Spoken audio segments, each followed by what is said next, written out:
Selamat malam. Pemimpin PLO Yasser Arafat tiba di Stockholm, Swedia hari ini guna mengadakan pertemuan dengan sekelompok orang Amerika keturunan Yahudi. Juru bicara Kementerian Luar Negeri Swedia, Martin Halewitz, mengatakan beberapa wakil terkemuka kelompok orang Amerika keturunan Yahudi itu tidak mewakili organisasi manapun, tetapi mereka sekelompok Yahudi yang disegani di Amerika Serikat. Pertemuan yang membahas masalah Palestina itu merupakan usaha Swedia untuk membantu melancarkan proses perdamaian di Timur Tengah. Perdana Menteri Swedia, Ingvar Carlsson, yang saat ini berada di Paris, membatalkan pertemuannya dengan François Mitterrand dan segera pulang ke negaranya untuk menemui Arafat. Pertemuan ini merupakan kesempatan pertama bagi pemimpin PLO berbicara secara langsung dengan kelompok yang pro-Israel sejak Majelis Nasional Palestina memproklamasikan negara Palestina merdeka dan mengakui resolusi PBB. Menteri Imigrasi Australia Robert Ray mengatakan pihaknya telah memberikan paspor kepada sejumlah orang Tamil. Paspor tersebut diberikan setelah ada pernyataan orang Tamil bahwa mereka akan dibantai jika pulang ke Sri Lanka. Di Australia saat ini terdapat cukup banyak orang Tamil, baik yang mengungsi untuk berlibur ataupun mencari pekerjaan. Sebagian besar dari mereka tidak bersedia kembali ke tanah leluhurnya, Sri Lanka, dengan alasan keselamatan.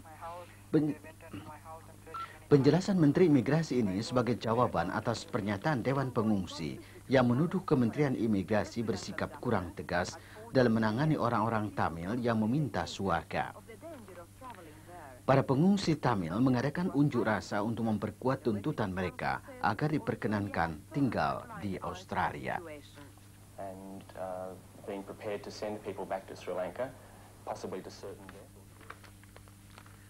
Menteri Penerangan Republik Sosialis Vietnam, Chen Huan, dijadwalkan mengadakan kunjungan kehormatan kepada Menteri Penerangan Harmoko di Jakarta besok. Selanjutnya meninjau stasiun Radio Republik Indonesia, Lembaga Kantor Berita Nasional Antara, Stasiun Pusat TVRI, dan Percetakan Surat Kabar. Dengan masyarakat Republik Sosialis Vietnam di Jakarta juga dilaksanakan pertemuan. Malam ini di Stasiun Pusat TVRI, Menteri Penerangan Harmoko mengadakan pertemuan dan ramah tamah dengan Menteri Penerangan Chen Huan yang dalam perlawatannya di Indonesia kali ini didampingi Van Van Thiet dan Tang Trung Hin, masing-masing sebagai Ketua Serikat Percetakan dan Ketua Serikat Produksi Radio Siaran dan Televisi Vietnam. Pada kesempatan itu keduanya saling memberikan cenderamata.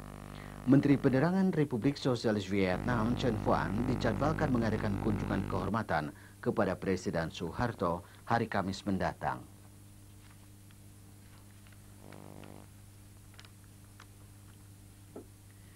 Direktur Eksekutif UNICEF, James P. Grant, sangat memuji kerjasama yang telah dilakukan oleh organisasi keagamaan di Indonesia dengan UNICEF, terutama dalam membantu kesehatan anak di daerah-daerah. Hal tersebut dikemukakan Direktur UNICEF dalam pertemuannya dengan Menteri Agama Munawir Sazali siang tadi di Jakarta.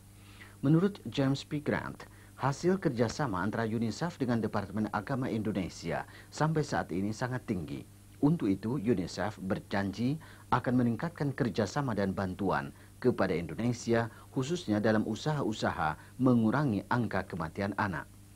Menurut catatan WHO, angka kematian anak di wilayah Asia Pasifik setiap hari sekitar 24.000. Hal tersebut disebabkan kurangnya pembinaan kesehatan bagi anak-anak. Pada pertemuan ini, Menteri Agama menjelaskan tentang peranan para ulama dalam organisasi yang ada kaitannya dengan kesehatan dan program keluarga berencana di Indonesia. James P. Grant juga mengatakan pengalaman yang telah dilakukan oleh pihak Departemen Agama Indonesia akan dapat pula diterapkan di negara-negara berkembang lainnya di Asia. Bantuan UNICEF kepada Indonesia melalui Departemen Agama tercatat sekitar 3 juta dolar Amerika diberikan secara bertahap. Televisi merupakan media penerangan yang paling ampuh dalam mempromosikan program olahraga untuk meningkatkan minat dan prestasi masyarakat akan olahraga. Hal tersebut dikemukakan Wakil Presiden Asosiasi Wartawan Olahraga Dunia AIPS Chogai Bayatli di hadapan para peserta seminar wartawan olahraga Asia keempat yang berlangsung siang tadi di Jakarta. Dalam ceramahnya, Wakil Presiden AIPS Chogai Bayatli asal Turki ini mengemukakan beberapa hal, antara lain mengenai bagaimana mempromosikan kegiatan olahraga di Asia agar dapat dinikmati dunia internasional dan bagaimana mengembangkan berita olahraga menjadi berita yang menarik. Sementara itu dalam diskusi antara lain dibicarakan tentang perkembangan olahraga di dunia dengan berbagai permasalahannya, termasuk mengenai keunggulan atlet-atlet Cina di Asia maupun forum internasional. Seminar Wartawan Olahraga Asia keempat ini diselenggarakan oleh Persatuan Wartawan Indonesia bekerja sama dengan Persatuan Wartawan Olahraga Asia. Diikuti sekitar 50 peserta dari 12 negara di Asia. Tujuan yang utama berikut keterangan Ketua Penyelenggara Sondang Meliala. Artinya membahas untuk kemudian merumuskan peranan wartawan olahraga Asia dalam menunjang semangat juang para olahragawan Asia melalui Asian Games 1990 di Beijing untuk kemudian berbicara penuh di arena dunia, yakni tahun 1992 Olimpiade Barcelona. Para peserta di samping mendengarkan ceramah Wakil Presiden Asociación Internacional de la Presse Sportive AIPS, Chogai Bayatli, juga mendengarkan ceramah yang disampaikan Tribuana Said. Selesai ceramah, para peserta diterima Ketua Umum KONI Pusat Surono dalam acara jamuan makan siang di tempat yang sama.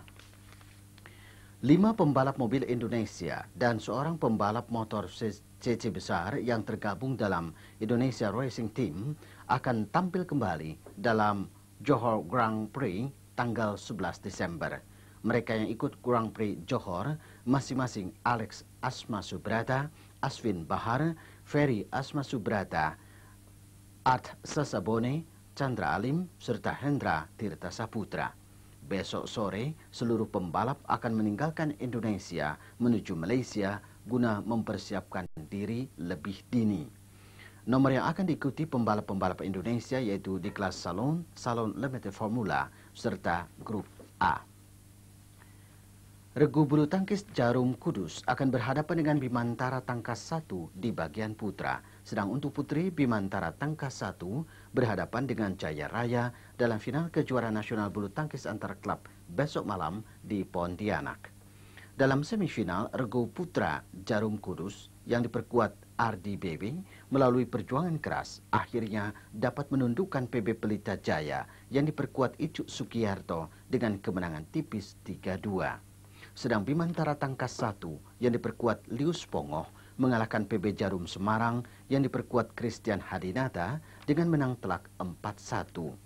Untuk putri, Susi Susanti yang memperkuat PB Jaya Raya mengalahkan Rosiana Tendean dan kawan-kawan dari PB Pelita Jaya dengan 2-1. Dan Bimantara Tangkas 1 dengan materi pemain seperti Sarvenda dan Ferawati Fajrin menang telak 3-0 atas Jarum Semarang.